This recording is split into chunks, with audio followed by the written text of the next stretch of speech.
असर के वक्त उस सहाबी ने नबी करीम सल्लल्लाहु अलैहि वसल्लम को सारा माजरा बताया तो आप सल्लल्लाहु अलैहि वसल्लम सजदे में गिर गए और अल्लाह रब्बुल इज्जत से अर्ज किया, या अल्लाह, जिब्रील अलैहिस्सलाम ने तो मुझे इत्तला दी थी कि सहाबी की जिंदगी ज़ोहर तक है, लेकिन ये क्या माजरा है? तो गैब से आवाज आई, यह अमल है तो छोटा, लेकिन ऐसा अमल है जो आपकी तकदीर को बदल सकता है। बहुत ही आसान अमल है जिसे मर्द हजरात भी कर सकते हैं और औरतें भी कर सकती हैं। यह अमल क्या है और इसकी ताकत क्या है, इस हवाले से आपको नबी करीम सल्लल्लाहु अलैहि वसल्लम के दौर का एक वाकया सुनाता हूं। प्यारे भाइयों और मेरी बहनों, आपने इस वीडियो को बगैर स्किप किए देखना है ताकि आप इस अमल को अच्छी तरह से समझ सकें। रिवायात में आता है कि नबी करीम सल्लल्लाहु अलैहि वसल्लम ने अपने एक सहाबी से पूछा कि कैसे दिन गुजर रहे हैं। तो सहाबी ने अर्ज किया, या रसूलुल्लाह सल्लल्लाहु अलैहि वसल्लम, क्या बताऊं, बहुत ही मुफलिसी और गुर्बत के दिन हैं। बचपन में ही वालिदैन फौत हो गए और जिंदगी में तंगियां ही देखी, कोई आसूदगी नहीं देखी। नबी करीम सल्लल्लाहु अलैहि वसल्लम अपने सहाबी से बातें कर रहे थे कि हजरत जिब्रील अलैहिस्सलाम तशरीफ लाए और आप सल्लल्लाहु अलैहि वसल्लम को यह इत्तला दी कि जिस सहाबी के साथ आप बात कर रहे हैं उसकी जिंदगी कल ज़ोहर तक है। नबी करीम सल्लल्लाहु अलैहि वसल्लम की आंखों में आंसू आ गए। फरमाया, ऐ मेरे सहाबी, तेरी सबसे बड़ी ख्वाहिश क्या है, बताओ ताकि मैं तुम्हारी ख्वाहिश पूरी करूं। सहाबी की आंखों में आंसू आ गए और बोला, या रसूलल्लाह सल्लल्लाहु अलैहि वसल्लम, मैंने जिंदगी में कभी मीठा नहीं खाया और मेरी ख्वाहिश है कि मैं जिंदगी में मीठा खाऊं, और दूसरी ख्वाहिश है कि मुझे जिंदगी में नेक बीवी मिल जाए ताकि उसके साथ आसूदगी से जिंदगी गुजारूं। नबी करीम सल्लल्लाहु अलैहि वसल्लम ने हजरत अबू बकर, उमर और हजरत अली रज़ियल्लाहु अन्हुम को बुलाया और उस शख्स से पूछा, क्या तुम्हारी नजर में कोई रिश्ता है? तो उस नौजवान ने कहा, मेरे चचा की बेटी है जो खूबसूरत भी है और नेक भी, लेकिन मेरी गुर्बत की वजह से वो मुझे नहीं पूछते। तो नबी सल्लल्लाहु अलैहि वसल्लम ने उसके चचा को बुलाया और फरमाया कि तुम अपनी बेटी का रिश्ता इस सहाबी को दे दो जो तुम्हारा भतीजा है, और फरमाया कि मैंने इसका निकाह तुम्हारी बेटी के साथ कर दिया है। अब अल्लाह के नबी सल्लल्लाहु अलैहि वसल्लम ने सहाबी से कहकर उस सहाबी को शादी का इंतजाम करवाया और हजरत अबू बकर सिद्दीक रज़ियल्लाहु अन्हु से फरमाया कि इसके लिए मीठा पकवाएं ताकि सहाबी की मीठे की ख्वाहिश भी पूरी हो सके। यूं सहाबी की शादी हो गई। उस सहाबी ने अपना मकान पेश किया।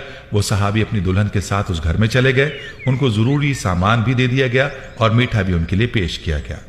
अल्लाह के नबी सल्लल्लाहु अलैहि वसल्लम ने एक सहाबी से कहा, ज़ोहर से असर तक इस घर के इर्द गिर्द रहें और जैसे ही रोने की आवाज सुनाई दे तो आप सल्लल्लाहु अलैहि वसल्लम को इत्तला दें। वो सहाबी वहां मौजूद रहे, लेकिन कोई रोने की आवाज ना आई, बल्कि खुशी और हंसने की आवाजें ही सुनाई दी। असर के वक्त उस सहाबी ने नबी करीम सल्लल्लाहु अलैहि वसल्लम को सारा माजरा बताया तो आप सल्लल्लाहु अलैहि वसल्लम सजदे में गिर गए और अल्लाह रब्बुल इज्जत से अर्ज किया, या अल्लाह, जिब्रील अलैहिस्सलाम ने तो मुझे इत्तला दी थी कि सहाबी की जिंदगी ज़ोहर तक है, लेकिन ये क्या माजरा है? तो गैब से आवाज आई, ऐ मेरे हबीब, तकदीर में यही था कि इसकी जिंदगी ज़ोहर के वक्त तक थी, लेकिन जब आपने इसकी शादी की और इसकी ख्वाहिश पूरी करने के लिए इसके लिए मीठा भी भेजा तो रात को ये सहाबी खाना खाने के लिए अपनी बीवी के साथ बैठा। अभी खाना खाया ही नहीं था कि दरवाजे पर फकीर ने आवाज लगाई कि मैं भूखा हूं, अल्लाह के नाम पर कुछ दे दो। तो सहाबी ने बीवी से इजाजत लेकर वो सारा खाना उस फकीर को दे दिया और वो मीठा जिसकी वो ख्वाहिश रखता था वो भी उसने फकीर को दे दिया। जब फकीर को उसने खाना दिया तो फकीर ने दुआ दी कि अल्लाह तुम्हारी जोड़ी सलामत रखे और तुम्हें जिंदगी में खुशियां अता करे।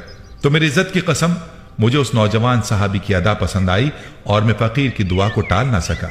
यूं उसकी जिंदगी को मैंने बढ़ा दिया।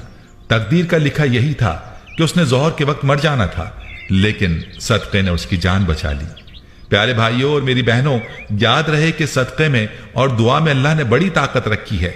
यह दुआ ही है जो तकदीर को भी बदल देती है और सदक़े में भी ये ताकत है कि वो आफात और आने वाली बलाओं को दूर कर देता है। तो मेरे भाइयों, आज का जो अमल है वो सदका है। आपने अपने मसाइल के हल के लिए सदका करना है, अपनी परेशानियों को सदके से दूर करना है और सदका भी ऐसा हो जो कि जरूरतमंदों की जरूरत को पूरा करे। वरना आजकल जो रवाजी सदका हम देते हैं, रुपया 2 रुपया पकड़ा दिए, 5-10 रुपए देकर टाल दिया, ऐसा सदका ना हो, बल्कि हम जरूरतमंदों को तलाश करें और उनकी जरूरियात को पूरा करें, सिर्फ और सिर्फ अल्लाह की रजा की खातिर और कोई मकसद बीच में ना हो।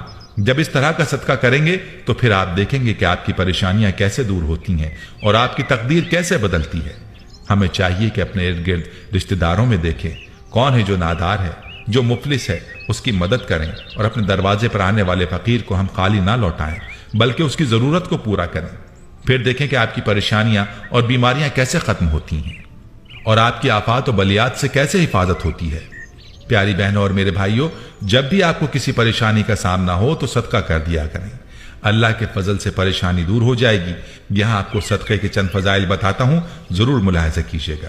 याद रहे कि सदका अल्लाह ताला के गुस्से को दूर करता है और बुरी मौत से बचाता है। जैसे कि अबू सईद खिदरी रजी अल्लाह ताला अन्हु कहते हैं, रसूलुल्लाह सल्लल्लाहु अलैहि वसल्लम ने फरमाया, पोशीदा सदका अल्लाह ताला के गजब को ठंडा कर देता है। सिला रहमी उम्र में इजाफा करती है। नेक अमल आदमी को बुराई के गड्ढे में गिरने से बचाता है। रवा बेहकी। एक और रिवायत में आता है कि क़यामत के दिन मोमिन अपने सदक़े के साए में होगा। और इसी हवाले से मुर्ज़द बिन अब्दुल्ला रजी अल्लाह अन्हु नबी करीम सल्लल्लाहु अलैहि वसल्लम के बाद सहाबा से रिवायत करते हैं कि उन्होंने रसूलुल्लाह सल्लल्लाहु अलैहि वसल्लम से सुना, आप फरमाते थे कि क़यामत के रोज सदका ईमानदार के लिए साया होगा। रवा अहमद। और याद रहे कि मामूली चीज का सदका भी आग से बचा सकता है, जैसा कि पहले भी जिक्र किया गया कि एक खजूर भी अगर इखलास के साथ अल्लाह की राह में दे दी जाए तो उसका अजर भी पहाड़ जितना होगा। और अदी बिन हातिम रजी अल्लाह अन्हु कहते हैं कि मैंने रसूलुल्लाह सल्लल्लाहु अलैहि वसल्लम को फरमाते हुए सुना, जहन्नुम की आग से बचो, ख्वाह खजूर का एक टुकड़ा ही देकर बचो। बुखारी। दोस्तों, मालूम हुआ कि अल्लाह की राह में दी हुई एक खजूर भी इंसान को जहन्नुम की आग से बचा सकती है। एक रिवायत में आता है कि सदका गुनाहों को बुझा देता है। नबी करीम सल्लल्लाहु अलैहि वसल्लम ने फरमाया, सदका गुनाह को बुझा देता है जैसे पानी आग को बुझा देता है। तिरमिज़ी। दोस्तों, सदका देने का फायदा ऐसा है जो दूसरों से बढ़कर है। खुद ही सोच लीजिए कि पानी किस तेजी से आग को बुझाने का काम करता है और सदक़े की मिसाल भी इसी तरह से है कि गुनाहों की आग को ऐसे ही बुझाता है, यानी मिटाता है जैसे पानी आग को। दोस्तों, एक बात याद रहे कि मुतादिद आयात और रिवायात से ये बात मालूम होती है कि सदका देने से माल कम नहीं होता। और इसी बारे में हजरत अबू हुरैरा रजी अल्लाह ताला अन्हु कहते हैं कि रसूलुल्लाह सल्लल्लाहु अलैहि वसल्लम ने फरमाया, सदका देने से माल कम नहीं होता, मुआफ करने से अल्लाह इज्जत बढ़ाता है और आजी इख्तियार करने पर अल्लाह मर्तबा अता फरमाता है।